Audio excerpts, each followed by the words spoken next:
আচলতে আমি আজি আমাৰ এই ক্ষণত আমি উপস্থিত হৈছোঁ সেই দুখ মনে।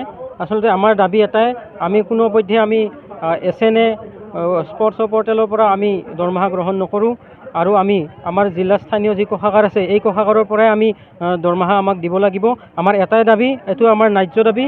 আৰু আমি এইখিনিতে এটা কথা স্পষ্ট কৰি দিবলৈ ওলাইছোঁ যে আমাৰ SRD শিক্ষক কল্যাণ মঞ্চ যিখন আছে সেইখনৰ লগত আমি আচলতে জড়িত নহয়। আমি জড়িত আমাৰ যি সদৌ অসম প্ৰাথমিক শিক্ষক সন্মিলনীৰ লগত আমি জড়িত। আমি SRD আমাৰ শিক্ষক কল্যাণ মঞ্চৰ লগত আমি জড়িত নহয়।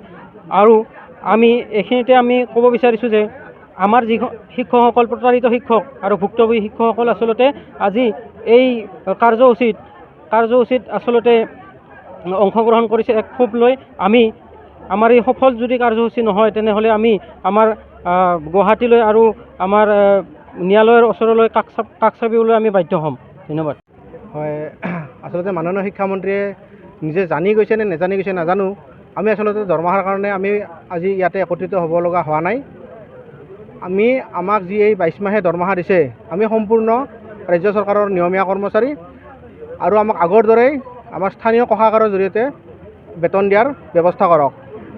আমাৰ যি নিৰ্দেশনা ওলাইছে SNA স্পৰ্টছ মডেলৰ জৰিয়তে দৰমহা দিম বুলি তেখেতে যি নিৰ্দেশনা উলিয়াইছে বিভাগীয় ফালৰ পৰা, গতিকে সেই নিৰ্দেশনা অতি শীঘ্ৰে বাতিল হ'বই লাগিব। আৰু আমি সেই নিৰ্দেশনা তেনেকৈ দিলে আমি দৰমহা তেনেকৈ দিলে আমি কেতিয়াও মানি নলওঁ। আমি আচলতে শ্ৰেণীকোঠা বা পাঠদান কাৰ্যসূচী আমি এৰি আহিম বুলি ভবাই নাই, তথাপিও আমি আহিবলৈ বাধ্য হৈছোঁ। আৰু তেনেকৈ যদি আহিবলৈ বাধ্য হয় আমি ইয়াৰ পিছত আমি বিভিন্ন আন্দোলনৰ কাৰ্যসূচী সফলভাৱে ৰূপায়ণ কৰিবলৈ বাধ্য হ'ম। আমি গুৱাহাটীত যাম আৰু দৰকাৰ হ'লে আমি আদালতৰ কাষ চাপিবলৈ বাধ্য হৈ যাম।